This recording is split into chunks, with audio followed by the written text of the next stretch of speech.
toward the one, the the perfection of love, harmony, and beauty, the only being, united with all the illuminated souls who form the embodiment of the Master, the Spirit of guidance. So welcome to this third in a series of 6 classes on birthing your resurrection body. And in this series, our aim is to help you learn some skills and major shifts in understanding of how you relate to what your spiritual journey is and what's happening in the process of your unfoldment. And to me, one of the most major shifts is a radical change in how consciousness operates. So now you might be thinking, well, is he just talking about now I can get into the consciousness of the very high, subtle realms? Well, that's a part of it, but that's not, let's say that's a necessary ingredient, but it's not a sufficient ingredient. Because our tendency throughout our journey, initially and for a long ways along our road, is to consider what's going on with us as we are here, we are separated from the object of our goal, what we're trying to achieve, and we feel like we're undertaking a process, we're doing practices, we're letting some things come through to us or happen to us that are going to somehow change us into something else at the other end, however we might term that, whether it's awakening or illumination and so on. And what we're going to try to help you make a shift into is a way of experiencing consciousness that's not solely based on relating to what's happening around you from inside of what you think of as yourself, but developing a capacity of consciousness by which you're experiencing the whole milieu or environment of your experience, everything in total relationship with everything else. And you are a unique way of kind of threading your way through that, but it's not a separated way of consciousness. So we're going to come back to this in many different ways tonight and through the remaining classes to help you develop this skill, including different ways of working with practices. So a way of beginning is to take a look at, first of all, there was an initiation in the Zoroastrian tradition that was done at 15 years old, and the participant was told that they were the son of the Archangel of the Earth, Spenta Armidi. They were the daughter of Spenta Armidi. And there were certain things that they were told to envision and to make real in their lives in this relationship, important relationship that they had. And I've picked out 4 different aspects of what this initiation was for you to understand that process of developing this resurrection body in this one beautiful instance that happened in time that opened up things for humans to be able to participate in this divine action. So the first one was to allow the house of Spenta Armidi to open within you. That's how they said it. This was an invitation to multidimensionality.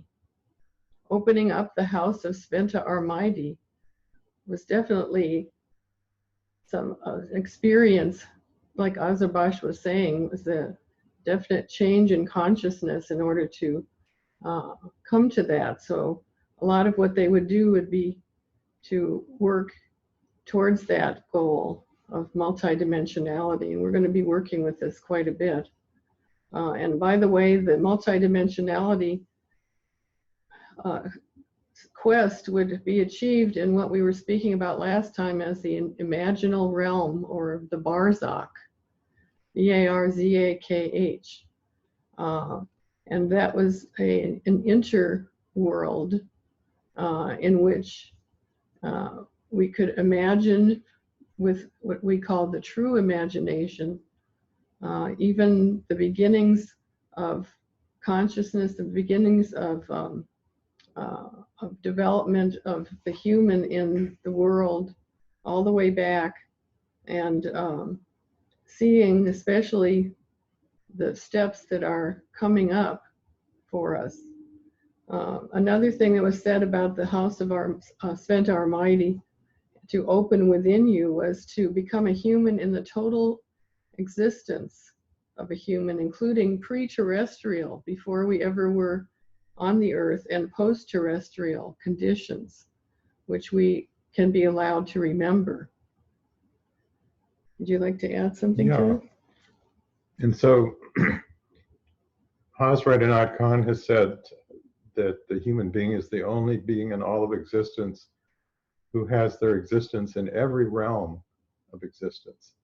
And our consciousness, the basic level, is focalized on the physical plane and what we perceive through our senses and our concepts in our mind and our emotions in response to situations through our heart. But we are so much more than that. And so Pure Light would talk about stereoscopic consciousness. He would talk about developing the capacity to awaken our angelic being, which exists all the time in relationship with our physical self and what transpires between those two parts of ourself. And we can extend that into what I call multimodal consciousness, which is a consciousness that can take in all the aspects of our being on all the different levels, all in relationship with each other and all affecting each other, but at various times one part being highlighted. It's kind of like the center of the focus of our being. And a comment about what Urbani Ra said about opening up the, how did you say, the house of Sventa Almighty. Well, we could think about that as stepping into what I call the world of our soul. And the world of our soul, as she was referring to in pre-terrestrial and post-terrestrial existence, and as well as our existence beyond time and space, all the different aspects, we incorporate all of that. And when we can develop an awakening to our being, incorporating all of that, and we can never take it in all at the same time. I mean, it's just too vast, but we can experience the wholeness of it, regardless of whatever it is that we're doing. So that's a way of thinking about what it means to open the house of Sventa Almighty. We could say it's making an accommodation for the unique way that the divinity of our being both is expressed and experiences all the other unique manifestations of divinity. Okay. The second part of this, what it means to be the son or daughter of Sventa Almighty, was said in this term: exemplify in one's person the mode of being of Sventa Almighty. So the mode of being was detailed in this way. She had a hierurgic function, hierurgy. That means holy action. And then she had provident action, which involves protecting the earth. It also has to do with compassion and mercy. So it is an involvement with the body of the earth as what we live on, and also earthly existence, how that we would act as one who has holy action and provident action as a representative of the archangel of the earth. Do you want to add to that? I'm reminded of the prayer, holy, holy, holy is the Lord of hosts, the whole earth is full of his glory. And again, it's making a major transition from thinking about divinity as somewhere up there, and it's kind of like the projection of that divinity is here, and we can relate to it from ourselves. Well, in contrast to that, really awakening to the reality that everything is of the essence of divinity expressed in a virtually infinite number of unique ways through each of us, through everything that we're in relationship with. So it's awakening the capacity of being in the world that we truly exist in already. And it seems like we've gone somewhere else to experience that, but actually we've come right here, we've come home. And just also adding the idea here of the relationship that we have at this point, as we are exemplifying the modes of being of, and also representing that archangel here in existence, in bodily, this kind of bodily existence from a whole other point of view. And that leads to the third aspect here.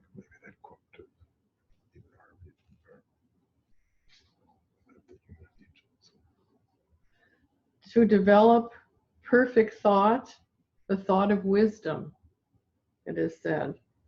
This refers to the true imagination, as we were speaking about last week, the power capable of substantiating and vivifying.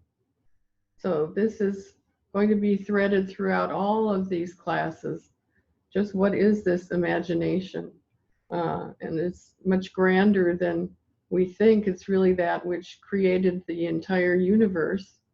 It is that which often our only use of it is to think of the same thing happening over and over again. We just kind of get a repeat going in that imagination, and it seems like the same thing. But what is it that actually we're training in our meditations, we're training in all of our practices, but it's so much grander than that. If you think about the power capable of substantiating, creating, making substance, and vivifying, making something live, and bringing back that life that is in things. So I'm going to come back to what Ravani Ra mentioned earlier, the idea of the barzakh, the B-A-R-Z-A-K-H.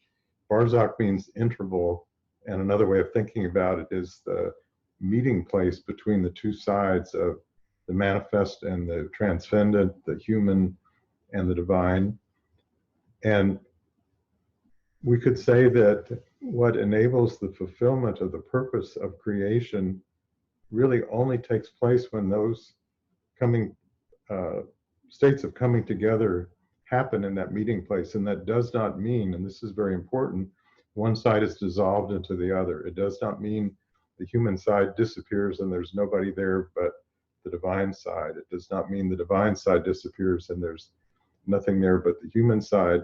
But this capacity of imagination is a creative function, and it's exactly that which enables the alchemical process that is ongoing in all of existence to take place, to birth what emerges in that new creation that is born in every instant. And as Pure I'd like to say, we can become capable of participating in the divine programming. So we could tweak this a bit and say we can become capable of using our imaginative faculty to participate in the fulfillment of the divine purpose through the connection of ourselves with the, however we think about our angel or our personal Lord. And that saying in the Zoroastrian tradition, may we be among those who will bring about the transfiguration of the earth. Now, the fourth aspect of our relationship with Sventa Almighty comes in the idea that through accepting Sventa Almighty as your mother, you also cause your angel, or it's like thought as your companion or your twin, Daina, D-A-E-N-A, and we'll find out more about these individual angels of transformation, causes you to recognize Daina as one's celestial self. It's also like the celestial angel that we had in relationship in the last class. Cause her to live within you also. This is your essential individuality. This has to do with the uniqueness of each one of us, and that this unique face of the divine involves your desire and your impulse, your ishq for the world, that you learn what it is to be a being of light on the earth in concert with your celestial self through the desires that come through your heart. Go ahead. So here I'd like to read a quote from Henri Corbin.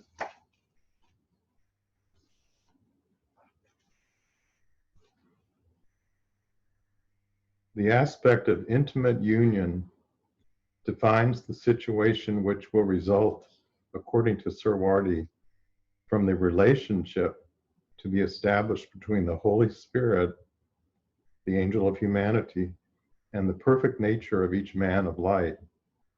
Whether it is referred to as the divine being or as the archetype angel, no sooner does its apparition reveal the transcendent dimension of spiritual individuality as such, then it must take on individualized features and establish an individualized relationship. From that very fact, a direct relationship is established between the divine world and this spiritual individuality, independently of the mediation of any earthly collectivity. So we've talked about uniqueness, and this is saying that this unique way of relating to, whether we think of it as our angel, or even Arby calls it our personal Lord, but how essential it is to awaken that connection as a living relationship, and something takes place through that in what the ancient Zoroastrians would call Herkalia, or the imaginal realm. It's the only place, in quotes, because it's not a physical location, it's the only place in which this meeting can take place between what we think of as the transcendent and the manifest, for all that is gained in the whole process of creation to be fulfilled. And each of us has a unique way of contributing to that. So this is what's meant by geosophy, the term that I used near the beginning of our classes. Geo, the earth, Sophie, wisdom. The wisdom of realizing what is our purpose here on the earth, and how can we birth this human condition to the celestial self. So I'm going to go through one more time to those different parts. The first was to open the house of Sventa Almighty, meaning invitation to multidimensionality. The second was to exemplify in one's person the mode of being of the angel. And this reflected the holy action and the protective action of that deity, that we are joining in and representing that deity in that way. And the third was to develop the true imagination, the thought of wisdom, the power that is within us, that's capable of substantiating and revivifying. And the last is your relationship now with your celestial self, and realizing what is your individual, unique contribution to this existence. So let's bring it into a meditation. So get settled and take a few breaths.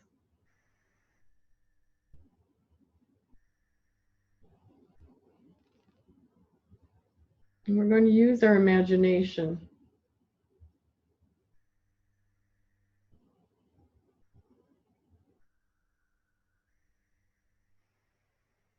So I'd like you to imagine your desire increasing. We have many desires right now. We have many concerns. You feel it growing within you. Perhaps compassion for the dear beings that are hurt by racial injustice. Perhaps loneliness and aching for those that we love that are not near us. Perhaps a yearning for spiritual oneness and spiritual unfoldment. Whatever that is, feel it growing and growing within you like an incandescence, like a holy fire.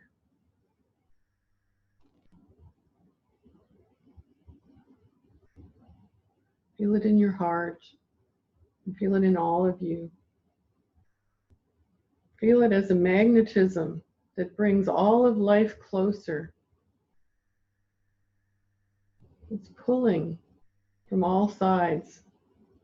A power God has given us, allowed us to grow in us for a purpose.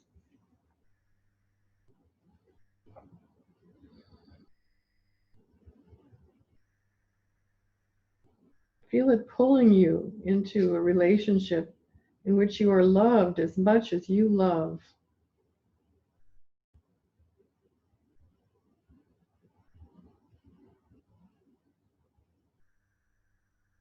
A dynamic which seems to light the world on fire. This is that svarna, the light of existence, growing within you. It's the experience of light upon a light.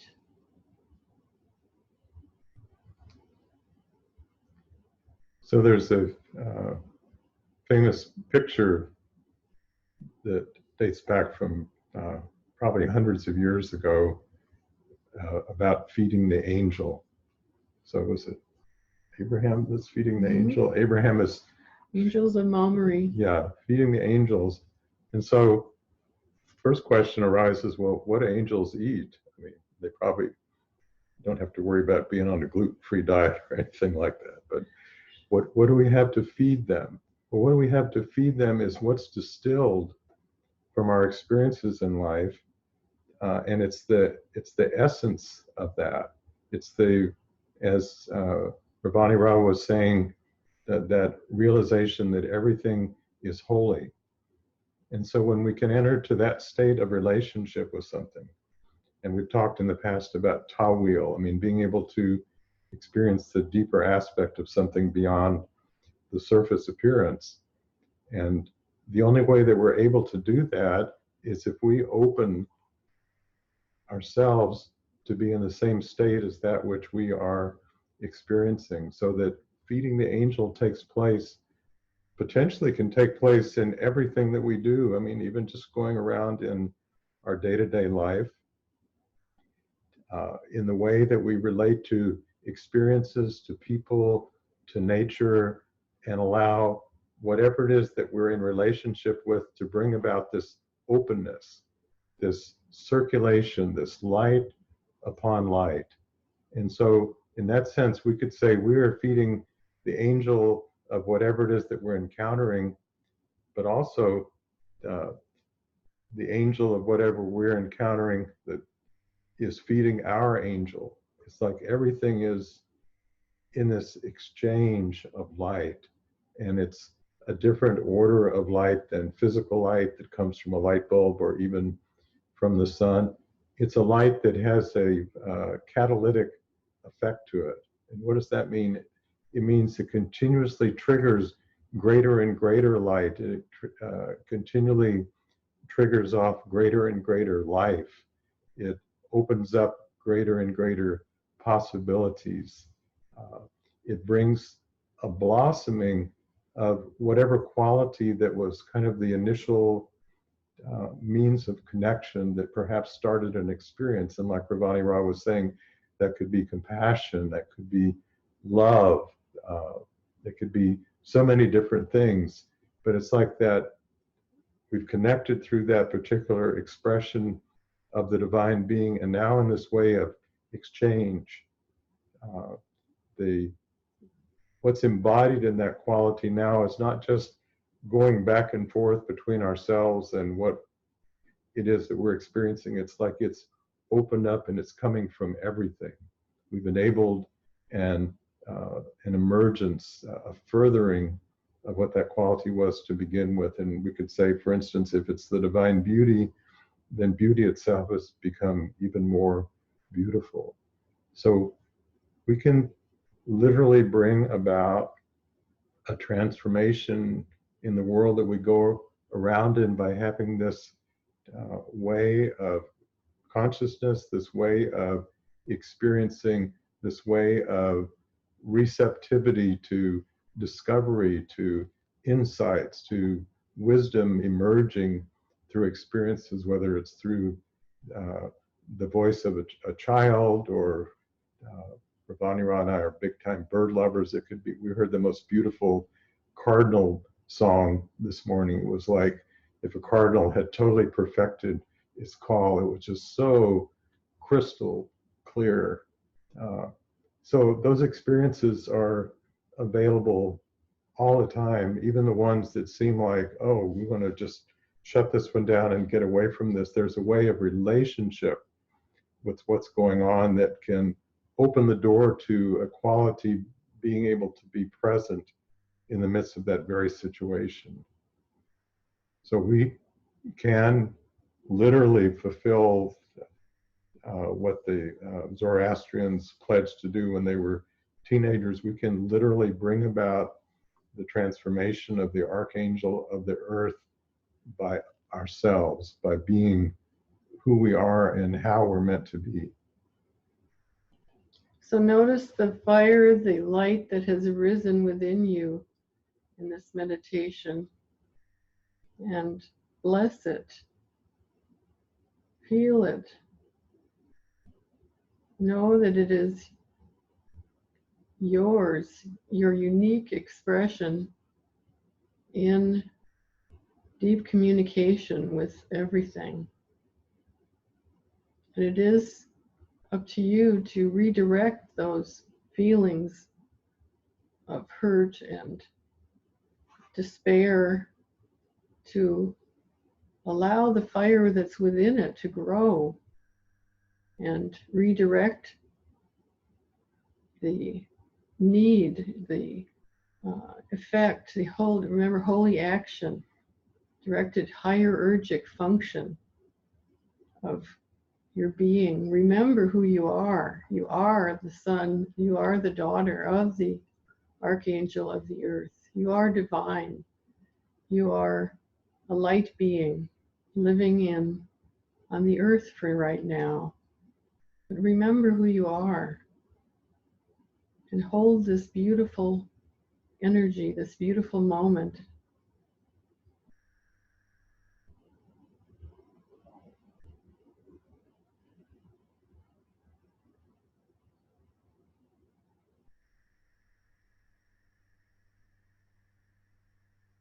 You might want to direct it towards a circumstance in the world or a being that you'd like to help. And it doesn't diminish this energy at all to share with that being.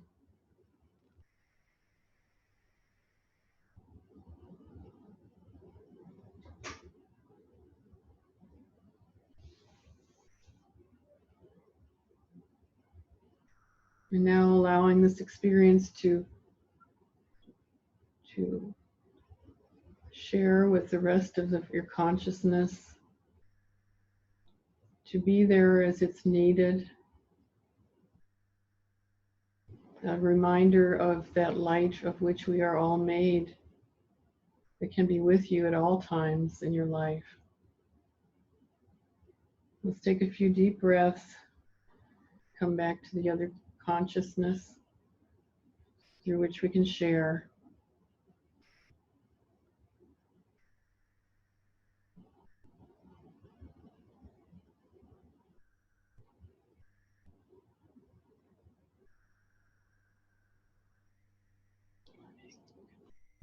So I was thinking, as we were doing this meditation, some of you may be familiar with the Wazifa Qabid, Q-A-B-I-D, which actually means the divine constriction.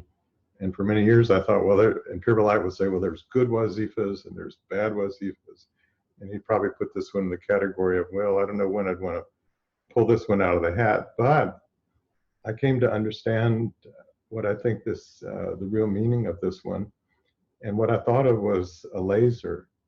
So what a laser does is it takes diffuse light and it focuses. So there's a pure light that comes out of that can be put to many uses. It can be used to cure illnesses. It can be used in studying the secrets of the universe. And pure light would describe the human being as like a cone that is infinite at the top and comes down to the finite end where our human form is. And it's only because of that seeming constriction is that light that starts out as the all-pervading light is able to become focalized. And it's focalized through our being, but also it's focalized through our experiences in life. So we've talked about the light that returns. We've undertaken an alchemical process with this light, and what returns from it now has been infused with the wisdom that's been gained from human experience. There's a wazifa for that, khabir, and that's what's returned. And this process is ever ongoing. So everything potentially can be enriching everything else. So there always has to be the focused side of things and the infinite side of things, but they can't come together. You can't just put infinity together with something that's in a finite space, but they come together in the barzakh. They come together in the world of creative imagination, and that's where this process of transformation is able to have an ongoing fulfillment that we can participate in more and more.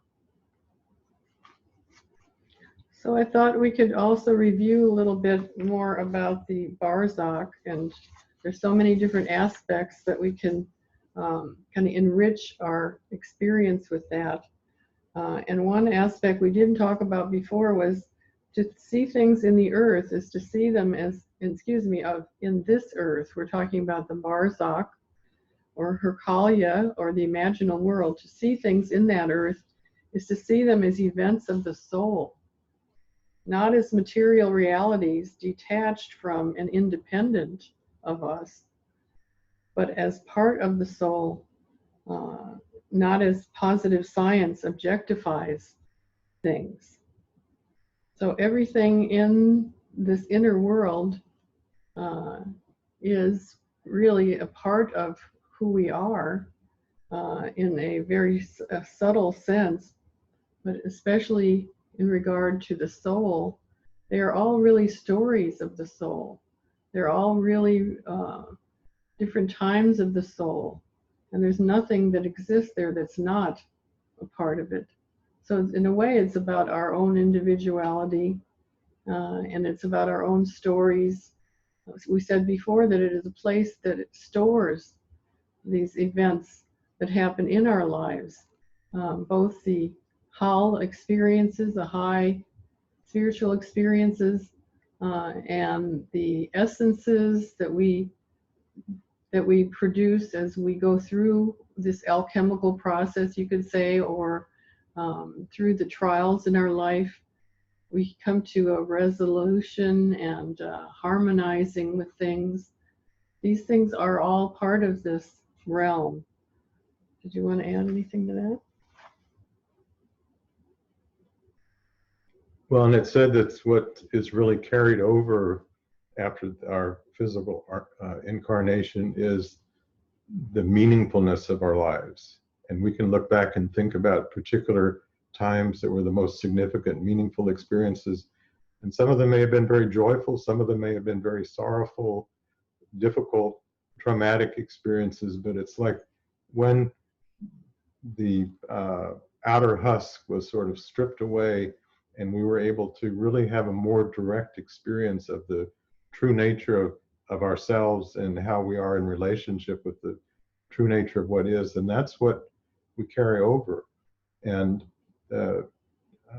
mystics say that it's much easier to awaken in this physical life. I mean, we can do work here, not that it'll all get done eventually. Murshid says every atom will have its moment of awakening, but we have the possibility of doing an incredible amount of transformation while we have our physical existence. And again, it's a matter of remembering. I was thinking of the word zikr, literally means remember, but the literal meaning of remember is to put the members back together again. It's like recollecting which you can think is like recalling, but it's also getting to this state. And I think Ravani Rao is going to talk some about gathering in the nature of our being, what we really are, and how we are naturally in relationship with everything else. And we can practice this. We can have training in this physical incarnation, in the way we relate to circumstances, and also in the way we relate to our spiritual practices. Well, the gathering in, I'm not sure what you're referring to. You're talking about the place where things were just kind of... Right. Well, that is an aspect of the barzakh, a place where things are gathered in, a place where we think, well, we've finished with that, that's in the past. Well, no, it might be something that may be returning once more, that we will be working with, refining the energy of that situation. But all of the things that we see as separate things in our existence, as this, we're speaking of this world of the soul, these are all definitely to do with that soul.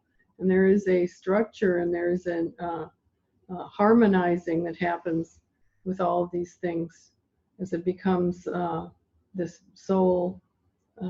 And our soul, as it progresses through our lives and gets closer to the resurrection, begins to reflect. There's an incredible reflective process that happens, which makes a lot of sense when we think about the intensity of the fire in the middle of all that we're experiencing, that pulls everything together.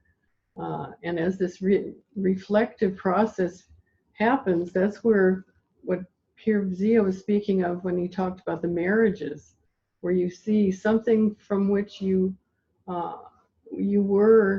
developed, that now you're coming back from the other side and you're face to face with this aspect of your own being. And there's a reflective process. Also, like Azarbash said, this doesn't mean you're fused into one. It means that now you are like this standing, reflective being as a part of all of the parts of yourself. And then there's another meeting that happens, and there's another meeting that happens. But as we come to this place of realization, instead of seeing those as opposites of ourself or something hardened and not us, we begin to see them as parts of our own being. And it also, this process of collecting the resurrection body is really what it is, then also resonates to all those in our relationships, in the world itself. It's a refining process that, this geosophy means those things that you accomplished in your own meditation, in your own process of the alchemical process, happens in the world itself. This is something that you are not keeping in a box. You are accomplishing, especially when we realize who we are. This step that we talked about today of knowing who you are as this divine being who is the child of the archangel of the earth. This relationship now makes everything different. Now everything that there is in this realm is affected by your own realization. And I'm reminded of something Hazrat Khan said, that every kind of experience, when it's been worked through, results in the distillation of a certain chemical in the heart. And he said that, well, some chemicals we might think, oh, I don't know about that one, like sulfur, but sulfur is used in antibiotics, it's used in curing. And he said there's never anything that is distilled by the heart that's not of benefit. And so I'm thinking that the way in which we digest, so to speak, our experiences in our life and what that turns into is, as Ravani Rao was saying, we think perhaps for a long time on our spiritual journey, that we're doing the work for ourselves.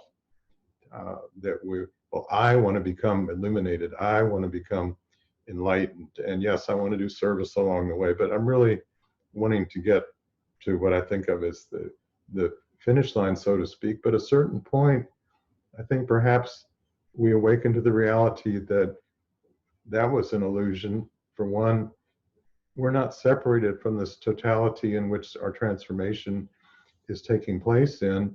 And the work that we do and the awakening that results is a benefit to everything else. That it's spiritual awakening is a service, you could say, to the universe. That this transformation is happening through everything. Everything is participating in this divine alchemical process. And when we have that kind of outlook on our lives, it totally transforms how we deal with situations, especially difficult situations. You know, the aim of the Sufi is to harmonize with everything, to find a way of having a beautiful relationship, even with the most difficult and awful circumstances. And that does not mean passivity. That doesn't mean, well, I'm just going to leave it alone. Yeah, I guess it's all divine. It doesn't mean you don't try to change things that need changing or help with things that need help. But it's the way that you go about that is what results in this transformation taking place. And so we can transform our own world of experience from separated and a lot of times feelings of hopelessness. What can I possibly do as one individual, or even with several like-minded people? But when we realize, well, what can happen when many people awaken to the reality in which we are all truly, deeply interconnected, and we can have a way of relationship in which we are very much unique, but we're not separated from what we're experiencing. And the collective power of that is just exponentially greater than what individuals can do. Nice. Now I have more ideas on gathering, since I was asking you what was I going to say about gathering. And it is this, that we spoke last time about Tawil, and it is the process by which you might say that we see all the stages through which this manifest thing progressed through all the different realms. That's one way of thinking about it. Or that which transpires behind that which appears is another way of thinking about it. But as we do the alchemical process, as we meditate, as we work in the barzakh, that things are created in the barzakh that are becoming translucid to each other. So the light is reflected, and the main point being that they become transparent. All the things that are in the world of our soul, in a way, are transparent to all the rest of them, in the way that we were speaking about, that there aren't walls, there are no boundaries to things, that they really are affecting each other. So in our world of the soul, in our world of the forms, we begin to see these as translucent or transparent even after a while, but they still have their form because they have significance. It's almost like if we had all the wazifas that we've done, and we have a symbol for each one of those. And it's a beautiful form. It's full of light, and it is radiant. And we see all of these, but as they are individual, they are not all completely pushed together as one thing. They have their own identity. But at the same time, there's a resonance among all of those things. And this is kind of like beginning the development of their resurrection body, which is, you would say, it is its own world. When you have this developed resurrection body, there is nothing that is outside of that. It is reflective of everything that there is. And in our understanding of it, there's a part, they say that the astral body is helpful opacity, a part of the realization of that you can focus on, because everything being so clear and so completely full of light is very difficult to understand.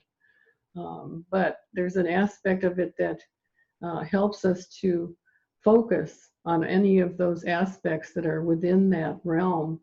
But after a while, when there's the full resurrection, that opacity is not needed anymore, because now we understand the connections between everything that there is. So we're building towards that, and really not in time, but we are building towards it in the mind of humanity, towards recognizing the steps that are needed in this amazing alchemy. We talked about alchemy for a long time now, some of us, but there are aspects of it that we are rediscovering in this great wisdom that's coming, that was coming to us now, that was brought to the Sufis in many thousands of years ago now. So it's a great beauty that we are able to participate in together.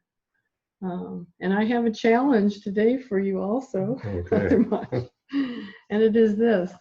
We've been speaking about many different ways of seeing things differently, and I would challenge you to take a practice that we might be used to and do it in a different way that kind of exemplifies these new ways of understanding. Okay. And before I do that, I'd like to read part of a message Ravani Ra, oftentimes on my birthday or Father's Day, will tune into our son David, who's on the other side, and he'll have a message for me. And a lot of these are in the Upgrading the Operating System of the Soul book. And when I go back and look at these, they're just mind-boggling. They're so beautiful. But this is one. What forms a seam from one universe to another in this nested formation of universes? We pierce through the universes on the wings of our love, or our intention, or our goal. We extend the manifestation of the divine through our desire. We carve new corridors through our creative act. And here's the part that just really is astounding. The rare, invaluable gem of divinity yields itself to the slicing blade of the soul, which reveals sweet, startling beauty. So we exist in unity and multiplicity in unity, and those can just be beautiful concepts in our mind, but this transparency, and I had a new term that came to me when we were taking our morning walk this morning, transluminous. It's a luminosity that extends through all the realms of existence. And as Ravani Ra said, it's not like there's nothing there. There is a substance to it, but it's of a different aspect of light that is, well, we think of light as either just emanating from a place, or maybe we think about the all-pervading light. But this is a light that has embedded in every tiny bit of it illuminative qualities that triggers off further illumination. So many of us are familiar with the practice of the zikr, and there may be some of us on this call who've never done the zikr, but the zikr is one of the major practices of the Sufis. And the word zikr itself means remembrance. And traditionally the zikr is done with the motion of the head starting at the left shoulder, going down to the right shoulder and up. So you're making 3/4 of a circle. And the head goes down with the focus being in the solar plexus, and then back up to the heart. So let's just try that motion slowly. Left shoulder, down. Right shoulder, up. Head down to the solar plexus, up to the heart, and then just pause a bit. And the major words to the zikr, there's so many forms, but the major form is saying La, L-A, Ilaha, I-L-L-A-H-A, then apostrophe Illa, I-L-L-E, I-L-L-E, then apostrophe L-L-A-H. It's Illa and then apostrophe L-L-A-H, Hu, La ilaha illa La Hu. And it literally means there is no God but God. So there's many, many different forms of the zikr, and one of the typical basic forms is saying it from the human perspective. La, ilaha, illallah, hu. And it's like, none of this is God. Like anything that your concepts are about God, that's not it. But nothing exists except God, and then who is the divine presence. But as Ravani Ra has issued me a challenge, and kind of reminded of the shows she liked to watch, the Chop, you're giving certain ingredients and have to put together some dish in a certain period of time. But I'm happy to take the challenge here. So we're going to do the zikr with a different focus than perhaps you've done it with before. And imagine now that you're going through the motion of the zikr and you're saying the words, but it's like what you're experiencing is all of existence, both in every single realm of manifestation and the transcendent divine aspects of manifestation are experiencing this. It's kind of like everything is surveying itself and awakening to the discovery, this is God, but each part is awakening, this is me. I am of this divine. What I'm experiencing is of the divine. So it's like everything is awakening to itself all at once. And imagine that. Just, I mean, the thought of that, I don't know about you, but I just get tingles going through me thinking about that. So we're going to do the zikr with that sense of, it's kind of like an announcement of all of creation waking up to itself at the same time and continually waking up to itself on deeper and deeper levels as everything discovers the divinity that's inherent in everything else, including each part experiencing everything else. So that's a lot of conceptualization, and as the Nike commercial says, well, just do it. So we're just going to do this, and you kind of seed that general intention, and we're going to do it slowly. So try to do it at the same rate that I do it, and really feel it, and feel that each time you do it, the Sufis say there's 70,000 veils between the human and God. And so feel like each time you do it, some veils are getting peeled away, but it's not just you are now feeling closer to the other side, it's the divine side is now having a greater capacity to experience what it longed for experiencing in the reason that there was a creation in the first place. So both sides, that ish is being fulfilled more and more with each repetition of this zikr. So we'll do it together for a while. I'll do it once and then join in me with me at your own rate. Again, the words are La ilaha illallah hu. But do it kind of internally, like I'm going to do it. So it's La ilaha illallah hu. Together. La ilaha illallah hu. La ilaha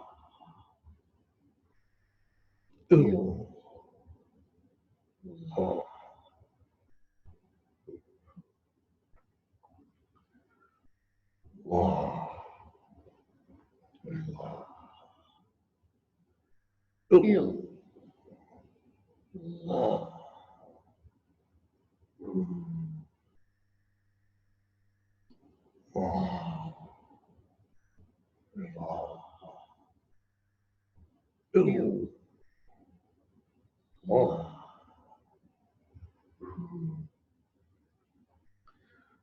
La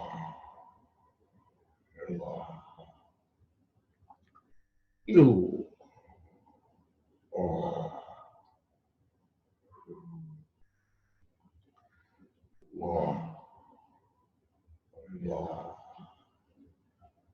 Il.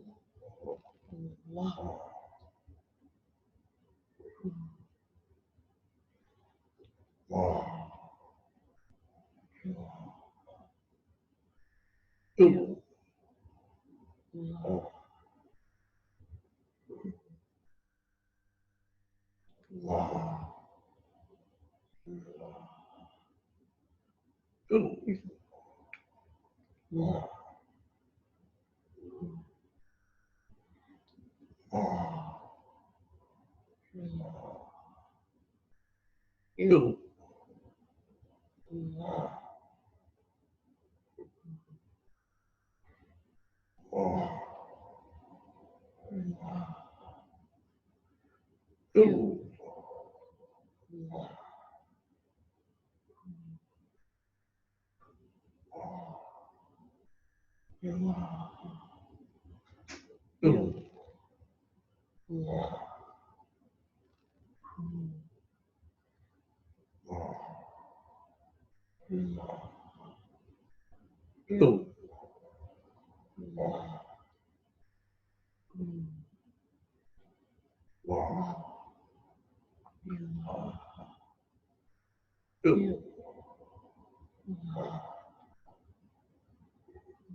Allah.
La ilaha illallah.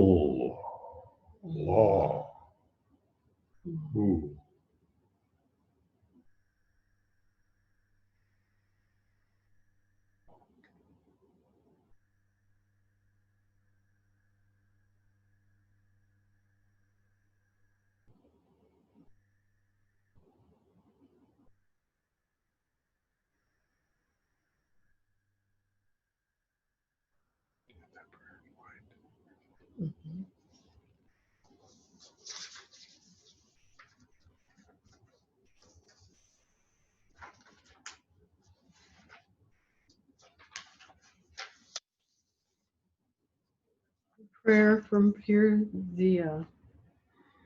O God, place light in my heart and light in my soul, light upon my tongue, light in my eyes, and light in my ears. Place light at my right, light at my left, light behind me, and light before me. Place light in my nerves and light in my flesh, light in my blood, light in my hair, and light in my skin. Give me light, my light. Make me light.